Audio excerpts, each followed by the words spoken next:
आज मैं एक नई लेक्चर के साथ आपके सामने प्रस्तुत हुआ हूँ और आज का जो टॉपिक है मेरा मैकेनिकल इंजीनियरिंग से स्ट्रेंथ ऑफ मटेरियल्स का टॉपिक है और वो टॉपिक का नाम है थ्योरी ऑफ बेंडिंग, जिसे हम फ्लेक्सुरल इक्वेशन भी कहते हैं। फ्लेक्सुरल इक्वेशन में जो इक्वेशन है वो ये है M upon I is equal to sigma upon Y is equal to E upon R. इसमें एम जो है आपका applied bending moment on beam है, जो हम बीम पर बेंडिंग मोमेंट लगा रहे हैं वो एम की वैल्यू है। आई जो है क्रॉस सेक्शनल एरिया का मोमेंट ऑफ इनर्शिया है। सिग्मा जो है अगर हम इसकी न्यूट्रल लेयर से अगर वाई डिस्टेंस पे कोई लेयर लें तो उसमें प्रोड्यूस जो बेंडिंग स्ट्रेस है उसकी वैल्यू सिग्मा है।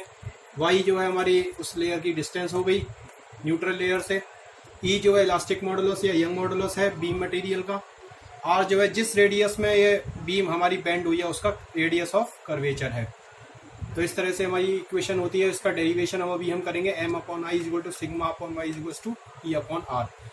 तो इस इक्वेशन की डेरिवेशन करने से पहले हमें कुछ एजम्पशंस लेनी होती हैं। वो एजम्पशन ये है कि बीम का जो मटेरियल है वो होमोजीनियस और आइसोट्रोपिक होना चाहिए। होमोजीनियस इसका मतलब ये होता है कि उसका मटेरियल कंपोजिशन हर एक पॉइंट पर सिमिलर होना चाहिए, और दूसरा आइसोट्रोपिक मतलब उसमें कोई भी डायरेक्शनल प्रॉपर्टीज नहीं होनी चाहिए, सारी डायरेक्शन में प्रॉपर्टीज उसकी यूनिफॉर्म होनी चाहिए। दूसरा यंग मॉडुलस जो हमने इसमें ई लिया है वो टेंशन और कंप्रेशन के लिए सेम है, ये ऐसा हम एजम्पशन करके चलते हैं। बीम की जो लेंथ है, बीम की लेंथ के थ्रू आउट में जो क्रॉस सेक्शन है वो सेम है। ऐसा नहीं कि यहाँ पर एरिया बड़ा है यहाँ कहीं एरिया छोटा है, ऐसा नहीं है। सेम जो क्रॉस सेक्शन अगर वो रेक्टेंगुलर है तो रेक्टेंगुलर होगी, सर्कुलर है तो थ्रू आउट सर्कुलर होगी। कोई भी स्टेप डायमीटर या कोई भी रेडियस उसमें नहीं होगा, कोई भी नॉच उसमें नहीं होगी। और तीसरा यह है कि क्रॉस सेक्शन हमारा जो बेंडिंग से पहले था वही हमारा बेंडिंग के बाद है, ये हम मानते हुए चल रहे हैं, मतलब उसके क्रॉस सेक्शन में कोई भी चेंज नहीं हुआ है। तो हम स्टार्ट करते हैं इसमें डेरिवेशन। तो आप देख सकते हो कि हमने एक अनस्ट्रेस्ड बीम ली है जिस पर अभी कोई बेंडिंग मोमेंट नहीं लगा हुआ है, स्ट्रेट बीम है ये। इसमें आप देख सकते हैं कि ये जो पूरा हमने सेक्शन लिया उसका, उसमें हमने एक सेक्शन इसमें कट किया हुआ है। और ये न्यूट्रल लेयर में हमने 2 पॉइंट लिए सी डी, उससे हमने वाई डिस्टेंस पर एक लेयर ली है जिसे हमने ए और बी नाम दिया है। जो बॉटम मोस्ट फाइबर है उसे हमने ई एफ नाम दिया, और जो टॉप मोस्ट फाइबर है उसे हमने जी एच नाम दिया है। तो अब जब हमने इस पर बेंडिंग मोमेंट अप्लाई किया तो क्या हुआ, ये इस रेडियस में कर्व्ड हो गई बीम। अब इसमें कर्व्ड होने की वजह से जो हमारी जो सी डी थी, सी डी क्या थी हमारी न्यूट्रल लेयर थी। न्यूट्रल लेयर वो लेयर होती है जो बिफोर बेंडिंग और आफ्टर बेंडिंग जिसकी लेंथ में कोई भी चेंज नहीं आता। आप देख सकते हो कि इस वाली जो लेयर होगी, जो सबसे टॉप मोस्ट लेयर होगी उसकी वो बीम की क्या हो जाएगी, उसकी लेंथ फाइबर की लेंथ क्या हो जाएगी, बढ़ जाएगी। और जो नीचे वाला सबसे बॉटम मोस्ट फाइबर होगा, हम इसको इस तरह से हॉगिंग बेंडिंग मोमेंट में अगर इसे हम बेंड कर रहे हैं तो नीचे वाली लेयर में क्या होगा, ये कम मतलब लेंथ कम होगी। तो लेंथ कम होगी तो इसमें कौन सा स्ट्रेस होगा, कंप्रेसिव स्ट्रेस होगा। इसमें लेंथ बढ़ रही है तो इसमें क्या होगा, टेंसाइल स्ट्रेस होगा। तो इसकी, और जब यहाँ पर टेंसाइल स्ट्रेस है तो और यहाँ पर कंप्रेसिव स्ट्रेस है, इसका मतलब बीच में एक लेयर है जहाँ पर कोई भी स्ट्रेस नहीं है, और उस लेयर को हम कहते हैं न्यूट्रल लेयर। और इसका स्ट्रेस डिस्ट्रीब्यूशन जो होता है वो इस तरह से होता है। अगर हम इसका स्ट्रेस डिस्ट्रीब्यूशन ड्रॉ करें तो राइट साइड में हमने टेंसाइल लिया, लेफ्ट साइड में हमने कंप्रेसिव लिया। बॉटम मोस्ट पे हमारा कंप्रेसिव है तो लेफ्ट साइड लिया, यहाँ पे हमने टेंसाइल लिया, और इस तरह से हमारा ये स्ट्रेस डिस्ट्रीब्यूशन होता है वाई डिस्टेंस के रेस्पेक्ट में as a function of Y. तो ये हमारा ये सिग्मा सी हो गया, ये हमारा सिग्मा टी हो गया। तो बीच में एक ऐसी लेयर आएगी जहां पर हमारा स्ट्रेस क्या होगा, 0 होगा। उस लेयर को हम न्यूट्रल लेयर कहते हैं, जैसे हमने सी डी से दिखाया है। तो सी डी की लेंथ में कोई भी चेंज नहीं होगा, लेकिन ए बी जो है कौन से जोन में आ रहा है, टेंशन वाले जोन में आ रहा है, इसलिए ए बी की लेंथ बढ़ जाएगी, और जिसे हमने ए डैश बी डैश से डिनोट किया है। अब इस वाले फाइबर में हम अगर स्ट्रेन की वैल्यू निकालें तो स्ट्रेन आपको पता है कि change in length upon original length होता है। तो चेंज इन लेंथ क्या होगा, नई लेंथ हमारी होगी ए डैश बी डैश, पुरानी लेंथ थी हमारी A B upon original length जो ए बी। अब ए बी अगर हम इस वाले फिगर से देखें तो सी डी के इक्वल है, तो हमने दोनों जगह ए बी की जगह सी डी को पुट कर दिया। अब हम इसकी रेडियस ऑफ कर्वेचर और उसके रिलेशन देखें तो ए डैश बी डैश क्या हो जाएगा, ये क्या हो गया, आर्क लेंथ होगी। आर्क लेंथ होती है रेडियस इंटू एंगल। ये जो एंगल बना रहा है इसके सेंटर पर वो थीटा सबटेंड कर रहा है। तो आर प्लस वाई, ये डिस्टेंस क्या होगी आर, और यहाँ से अगर हम प्लस वाई कर दें इसको तो इसकी जो रेडियस हो जाएगी ए बी फाइबर की, ए डैश बी डैश फाइबर की, वो आर प्लस वाई हो जाएगी इंटू थीटा।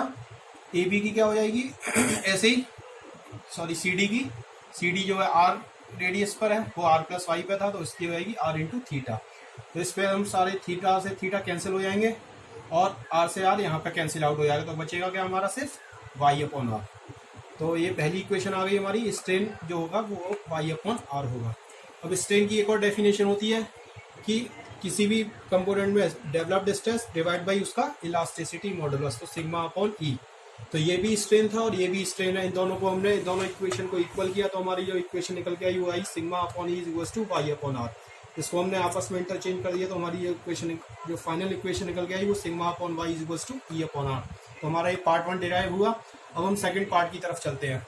तो जो हमने ये बीम ली थी उसका जो क्रॉस सेक्शनल एरिया वो हमने ये कंसीडर कर लिया। कोई भी क्रॉस सेक्शनल हो सकता है, इसमें हम रैंडमली कोई भी अपनी डेरिवेशन के लिए हमने ये कंसीडर कर लिया। तो इस वाले क्रॉस सेक्शनल एरिया में हमने एक क्या किया, स्ट्रिप मान ली न्यूट्रल। ये क्या है, जैसे न्यूट्रल लेयर थी, ये हम बीम की लेंथ में देख रहे थे वो न्यूट्रल, जो बीम की लेंथ में देख रहे थे वो न्यूट्रल लेयर थी। ऐसी बीम के क्रॉस सेक्शन में देखेंगे तो वो न्यूट्रल एक्सिस होगी। तो यहाँ पर हमने ये न्यूट्रल एक्सिस ड्रॉ करी हुई है। न्यूट्रल एक्सिस से वाई दूरी पर डी वाई मोटाई की हमने एक स्ट्रिप कंसीडर करी जिसका एरिया डी ए है। और हमने इक्वेशन डिराइव करी थी sigma upon Y is equals to E upon R. तो हमने जो इस स्ट्रिप ली है उसमें जो डेवलप स्ट्रेस है वो क्या हो जाएंगे, वाई को इधर ले गए तो E upon Y, E upon R into Y. अब स्ट्रेस है, अब स्ट्रेस इंटू एरिया क्या होता है, फोर्स। तो इस वाली जो स्ट्रिप में है जो रेजिस्टेंस वाला फोर्स है, क्योंकि हम एम अप्लाई कर रहे हैं तो बीम भी अपना रेजिस्टेंस दिखाएगी, तो उसकी वजह से जो क्रॉस सेक्शन में जो स्ट्रेस डेवलप होंगे हमने स्ट्रिप में जो मान लिया वो डी एफ मान लिया।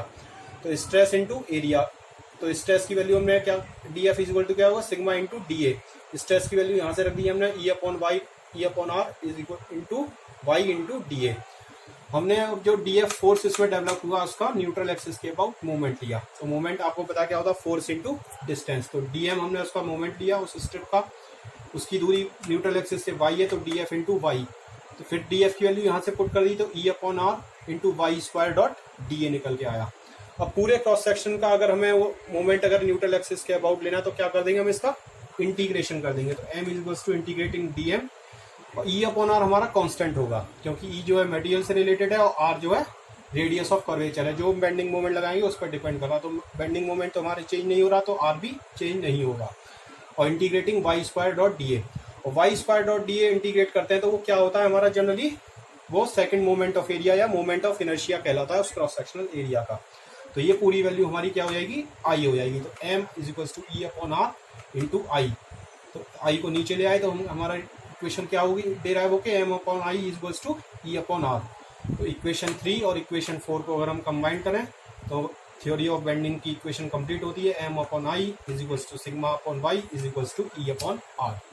और ये इक्वेशन हमारी जहाँ कहीं भी बेंडिंग की एप्लीकेशंस हैं उनमें अप्लाई की जाती है, जैसे एक्सल्स हो गए या शाफ्ट में भी अगर हम बेंडिंग की बात करें तो वहाँ पर भी बेंडिंग लोड्स रखते हैं। और किसी शाफ्ट पर गियर्स अगर माउंटेड है तो उस पर भी बेंडिंग मूवमेंट लगेंगे। और भी जितनी भी मैकेनिकल एप्लीकेशंस हैं उन सब में बेंडिंग को जरूर कंसीडर किया जाता है। तो ये थी हमारी थ्योरी ऑफ बेंडिंग। और इसी तरह मेरी वीडियो को लाइक, शेयर और सब्सक्राइब करते रहें, जिससे कि मैं और अच्छी वीडियोस और बहुत ही नॉलेजेबल वीडियोस आपके सामने लाता रहूं। बहुत बहुत धन्यवाद।